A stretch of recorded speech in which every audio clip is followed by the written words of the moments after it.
നമസ്കാരം. Doctor P K Haridas, അമൃതംഗമയിലെ doctor P K Haridas. ശ്രീദേവിക്ക് കിട്ടിയ അംഗീകാരത്തിൻ്റെ ആഹ്ലാദത്തിൽ ജീവിതത്തിലെ കൊടും പാതകത്തിൻ്റെ ഭൂതകാലം വേട്ടയാടുന്ന doctor P K Haridas. Doctor P K ഹരിദാസിൻ്റെ മുന്നിൽ ഒരു കുഞ്ഞ് ആശ്വാസത്തിൻ്റെ നിമിഷം പിറക്കുകയായിരുന്നു. അമൃതംഗമയിലെ ഒരു രംഗം. MT തിരക്കഥ എഴുതി ഹരിഹരൻ സംവിധാനം ചെയ്ത് 1987 പുറത്തിറങ്ങിയ സിനിമ.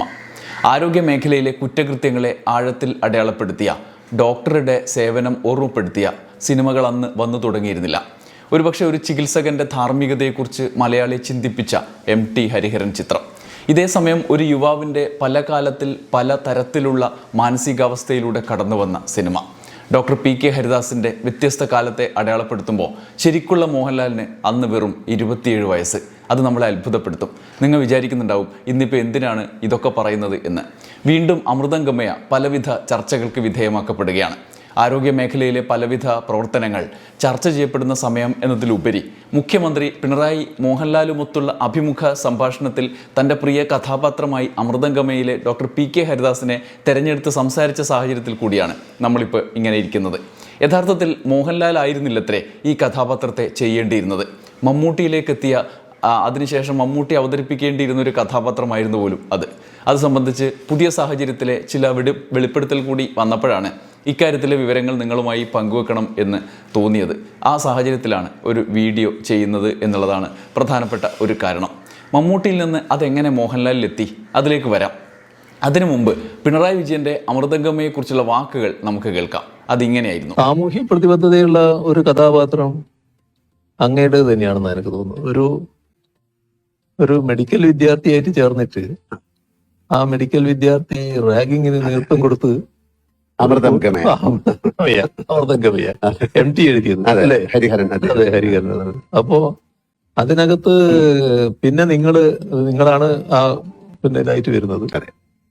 അപ്പോ അവിടെ മാതൃകാ ഡോക്ടറായിട്ടാണ് പിന്നെ പ്രവർത്തിക്കാൻ ശ്രമിക്കുന്നത്. നിങ്ങൾക്ക് ഒരുപാട് നഷ്ടങ്ങൾ സംഭവിക്കുന്നുണ്ട്. പക്ഷെ അതൊന്നും പിന്നെ ഇവരിങ്ങനെ മുഖവിലക്കെടുക്കാതെ നിങ്ങൾ നിങ്ങളുടെ ആശയത്തിൽ തന്നെ ഉറച്ചു നിൽക്കുന്നു. നല്ല സാമൂഹ്യ പ്രതിബദ്ധതയുള്ള ഒരു കഥാപാത്രമായിരുന്നു. മോഹൻലാലിലേക്ക് ഈ കഥാപാത്രം എത്തിയത് എങ്ങനെയാണ്?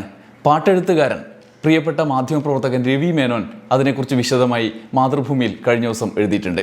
അദ്ദേഹത്തിൻ്റെ വാക്കുകളിൽ ആ കാര്യം വിശദീകരിക്കുന്നുണ്ട്. അതിലേക്ക് നമുക്ക് കടക്കാം. അദ്ദേഹം എഴുതുന്നു: സ്ക്രിപ്റ്റ് ഗംഭീരം, സംഭാഷണം അതിലും കേമം, എന്നാലും എവിടെയോ ഒരു പൊരുത്തക്കേട്. കഥയുടെ ഇടക്ക് കയറി വരുന്ന പ്രണയം കഥയുടെ ഭാവതീവ്രതയ്ക്ക് പോറലേൽപ്പിച്ചുവോ? ഉള്ളിൽ തോന്നിയത് തിരക്കഥാകൃത്തിനോട് തുറന്നു പറയാതെ വയ്യ. പടം സംവിധാനം ചെയ്യുന്നത് താനാണല്ലോ. ചെറിയൊരു സങ്കോചത്തോടെയാണെങ്കിലും ഹരിഹരൻ ഈ കാര്യം ആലോചിച്ച് കാര്യം അവതരിപ്പിച്ചു. നേരിട്ട് തന്നെ സംവിധായകൻ്റെ മുഖത്തേക്കും അദ്ദേഹത്തിൻ്റെ കയ്യിലിരിക്കുന്ന സ്ക്രിപ്റ്റിലേക്കും മാറി മാറി നോക്കി MT വാസുദേവൻ നായർ. ഹരിഹരൻ MTയോട് ഈ കാര്യം പറഞ്ഞതാണ് രവി മേനോൻ ഈ ലേഖനം, ഈ കുറിപ്പ് ആരംഭിക്കുമ്പോൾ എഴുതുന്നത്. അങ്ങനെ MT മാറി മാറി നോക്കി, സ്ക്രിപ്റ്റിലേക്കും ഹരിഹരനിലേക്കും മാറി മാറി നോക്കി. പിന്നെ അല്പനേരം ചിന്തിച്ചിരുന്ന ശേഷം പറഞ്ഞു, അത് കീറിക്കളഞ്ഞേക്കൂ, പുതിയതൊന്ന് എഴുതാം എന്ന് പറഞ്ഞു. MT അങ്ങനെയൊക്കെ പറയുന്നു നമുക്ക് ഊഹിക്കാൻ കഴിയുന്നതേ ഉള്ളൂ. കാരണം MTയുടെ തിരക്കഥയാണല്ലോ, അപ്പോൾ ചിലപ്പോൾ അങ്ങനെ പറഞ്ഞേക്കാം. പക്ഷേ MT ഇത് പറയുന്നത് മറ്റൊരർത്ഥത്തിലാണ്. ഞാൻ ഇനിയും എഴുതാം എന്ന അർത്ഥത്തിലാണ്. ഈ പുതിയതൊന്ന് ശ്രമിക്കാം എന്ന് പറഞ്ഞതോടെ കഴിഞ്ഞു. പ്രതികരണം MTയിൽ നിന്ന് അത്രമാത്രം. ചെന്നൈയിലെ പാംഗ്രൂ ഹോട്ടലിലെ മുറിയിലിരുന്ന് വെറും 10 ദിവസം കൊണ്ട് പുതിയൊരു സ്ക്രിപ്റ്റ് എഴുതി തീർത്തു MT. ഇന്ന് നിങ്ങൾ കാണുന്ന അമൃതംഗമയ എന്ന സിനിമ ഉണ്ടായത് ആ സ്ക്രിപ്റ്റിൽ നിന്നാണ്. ഹരിഹരൻ്റെ വാക്കുകൾ രവി മേനോൻ കുറിക്കുന്നു. ഏറ്റവും പ്രിയപ്പെട്ട ചിത്രം ഏത് എന്ന മോഹൻലാലിൻ്റെ ചോദ്യത്തിന് ഉത്തരമായി കഴിഞ്ഞ ദിവസത്തെ ടെലിവിഷൻ അഭിമുഖത്തിൽ മുഖ്യമന്ത്രി പിണറായി വിജയൻ അമൃതംഗമയ എടുത്തു പറഞ്ഞപ്പോൾ ഓർമ്മ വന്നത് ആ അനുഭവമാണ് എന്ന് ഹരിഹരൻ പറയുന്നു. 40 വർഷമാകാൻ പോകുന്നു ആ പടം റിലീസായിട്ട്. ഇഷ്ടചിത്രങ്ങളിൽ ഒന്നായി ഇന്നും ആളുകൾ അമൃതംഗമയ എടുത്തു പറയുന്നു എന്നത് സംവിധായകൻ എന്ന നിലയിൽ എനിക്ക് ആത്മസംതൃപ്തി പകരുന്ന കാര്യമാണ്. MTയുടെ ഉള്ളിലെ തികച്ചും പ്രൊഫഷണലായ തിരക്കഥാകൃത്ത് ഒരിക്കൽ കൂടി സ്വയം വെളിപ്പെട്ട നിമിഷങ്ങൾ കൂടിയായിരുന്നു അത്. കേരള ശബ്ദം വാരികയിൽ വായിച്ച ഒരു റിപ്പോർട്ടിൽ നിന്നാണ് അമൃതംഗമയയുടെ കഥാതന്തു തനിക്ക് വീണ് കിട്ടിയത് എന്ന് ഹരിഹരൻ പറഞ്ഞു. മെഡിക്കൽ കോളേജ് വിദ്യാർത്ഥിയായ ഒരു നമ്പൂതിരി യുവാവ് ഹോസ്റ്റലിലെ ക്രൂരമായ റാഗിങ്ങിനെ തുടർന്ന് ഹൃദയസ്തംഭനം മൂലം മരണത്തിന് കീഴടങ്ങുന്നു. മനസ്സിനെ തൊട്ട അനുഭവമായിരുന്നു. ദരിദ്ര കുടുംബത്തിൽപ്പെട്ട കുട്ടിയായതുകൊണ്ട് പ്രത്യേകിച്ചു. അതിൽ നിന്നൊരു ആശയം മനസ്സിൽ ഉരുത്തിരിഞ്ഞു വന്നു. മരണത്തിന് ഉത്തരവാദിയായ ആൾക്ക് പിന്നീട് കുറ്റബോധം തോന്നുകയാണ്. പശ്ചാത്താപ വിവശനായ അയാൾക്ക് മരിച്ചുപോയ കുട്ടിയുടെ കുടുംബവുമായി യാദൃച്ഛികമായി ബന്ധപ്പെടേണ്ട ഒരു പിൽക്കാല സന്ദർഭം ഉണ്ടായാലോ? എന്തായിരിക്കും അതിനുശേഷം സംഭവിക്കുക? മനസ്സിൽ തോന്നിയ ആശയം MTയുമായി ഹരിഹരൻ പങ്കുവച്ചു. MTക്കും ഇഷ്ടമായി ആ കഥാതന്തു.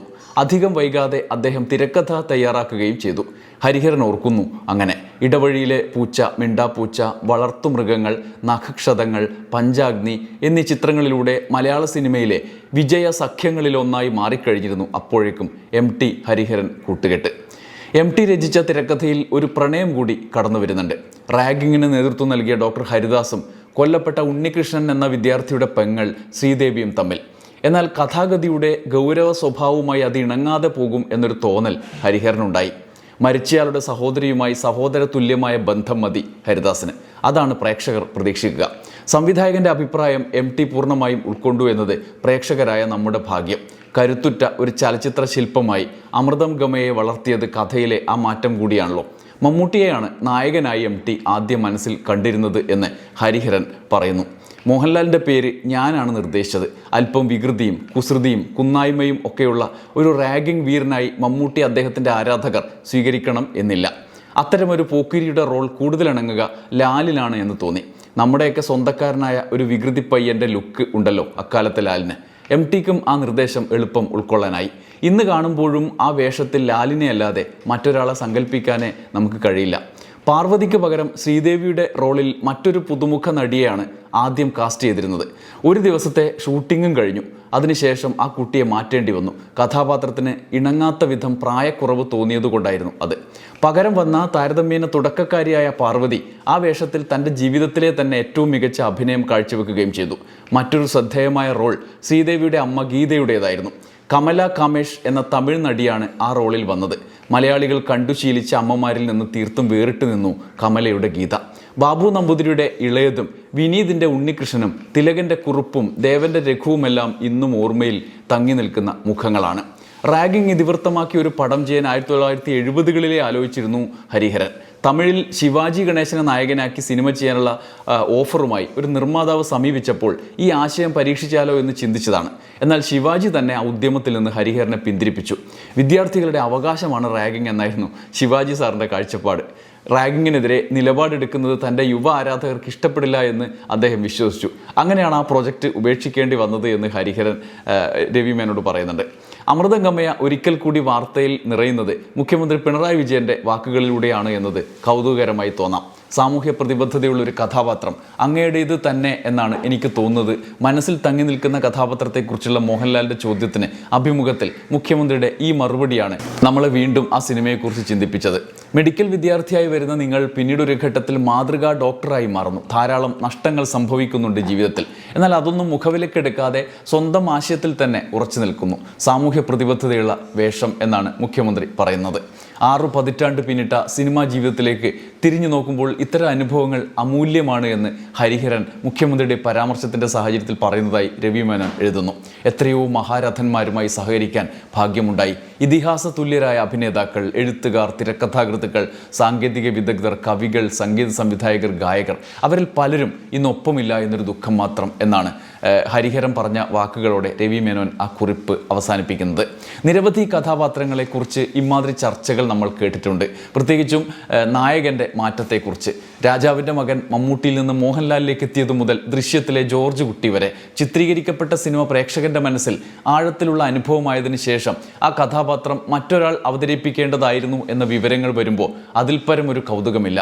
ഞാൻ ആ കൗതുകം നന്നായി ആസ്വദിക്കുന്ന ആളുമാണ്. അത്തരം വിവരങ്ങൾ എനിക്കറിയാത്തത് നിങ്ങളുടെ ഉള്ളിലും ഉണ്ടാകും. ഈ വീഡിയോയിൽ കമൻ്റായി അത് രേഖപ്പെടുത്തിയാൽ രസകരമായിരിക്കും എന്നുള്ള ഒരു കാര്യം കൂടി ഞാൻ നിങ്ങളോട് പറയുകയാണ്. അമൃതം ഗമയ വീണ്ടും നമ്മളെ ചിന്തിപ്പിക്കുന്നുണ്ട്. രവി മേനോൻ്റെ കുറിപ്പിലെ ഒരു ഭാഗം, അതിലെ ഡോക്ടർ PK ഹരിദാസ് പാർവതിയുടെ കഥാപാത്രവുമായി സഹോദര ബന്ധമാണ് എന്ന് സൂചിപ്പിക്കുന്നതാണ്. യഥാർത്ഥത്തിൽ MTയും ഹരിഹരനും ആ സിനിമ അവസാനിപ്പിക്കുന്നത് നമ്മളെ ഏത് മട്ടിലും ചിന്തിപ്പിക്കാവുന്ന വിധത്തിലാണ്. അത് ഡോക്ടർ PK ഹരിദാസ് തൻ്റെ ദൗത്യം പൂർത്തിയാക്കി പാർവതിയുടെ കഥാപാത്രത്തിൻ്റെയും അമ്മയുടെയും അടുത്ത് നിന്ന് മടങ്ങുമ്പോൾ അമ്മ പറയുന്നുണ്ട് എപ്പോഴും ഇങ്ങനെ ഒറ്റയ്ക്ക് ജീവിച്ചാൽ മതിയോ എന്ന് ചോദിക്കുന്നുണ്ട്. എന്നാൽ മോഹൻലാലിൻ്റെ കഥാപാത്രം പറയുന്നുണ്ട് ഒറ്റയ്ക്കല്ലോ നിങ്ങളൊക്കെ ഇല്ലേ എന്ന്. ആ സമയത്ത് നമ്മളോട് പെട്ടെന്ന് കമ്മ്യൂണിക്കേറ്റ് ചെയ്യുന്നുണ്ട് ആ അമ്മ ഉദ്ദേശിക്കുന്നത് പാർവതിയുമായിട്ടുള്ള അദ്ദേഹത്തിൻ്റെ പങ്കാളിത്ത ജീവിതത്തെക്കുറിച്ചാണ് എന്ന്. അപ്പോൾ പാർവതിയുടെ ഒരു ചിരിയും നമ്മളെ ആ സിനിമയുടെ അടുത്ത ഘട്ടത്തിലേക്ക് ചിന്തിപ്പിക്കും. എന്നാൽ അതിൻ്റെ ഒടുവിൽ മോഹൻലാലിൻ്റെ PK ഹരിദാസ് കാറിൽ കയറി യാത്രയാകുമ്പോൾ അവിടെ പാർവതി നിൽക്കുന്നുണ്ട്. അത് നമ്മുടെ ഉള്ളിലേക്ക് അവരുടെ പുതിയ പങ്കാളിത്ത ജീവിതത്തിലേക്കുള്ള ചിന്തയ്ക്ക് ഒരു സ്ഫുരണമായി ഒരു പോയിൻ്റായി നമ്മുടെ മനസ്സിൽ അവശേഷിപ്പിക്കുന്നുണ്ട് ഹരിഹരൻ. അതുകൊണ്ട് ആ മട്ടിലും അത് ചിന്തിപ്പിക്കാം. ഒപ്പം രവി മേനോൻ പറഞ്ഞതുപോലെ സാഹോദര്യ ബന്ധത്തിൽ അവസാനിപ്പിച്ചു എന്ന് ചിന്തിപ്പിക്കുകയും ചെയ്യാം. ഒരുപക്ഷെ സിനിമ കണ്ട പഴയ പണ്ട് ഈ സ്കൂളുകളിൽ ടിക്കറ്റ് വെച്ച് പ്രൊജക്റ്റ് വെച്ച് ചെയ്യുന്ന സമയത്ത് കണ്ട സിനിമയാണ് എന്നെ സംബന്ധിച്ച് ആ സിനിമയുടെ അനുഭവം.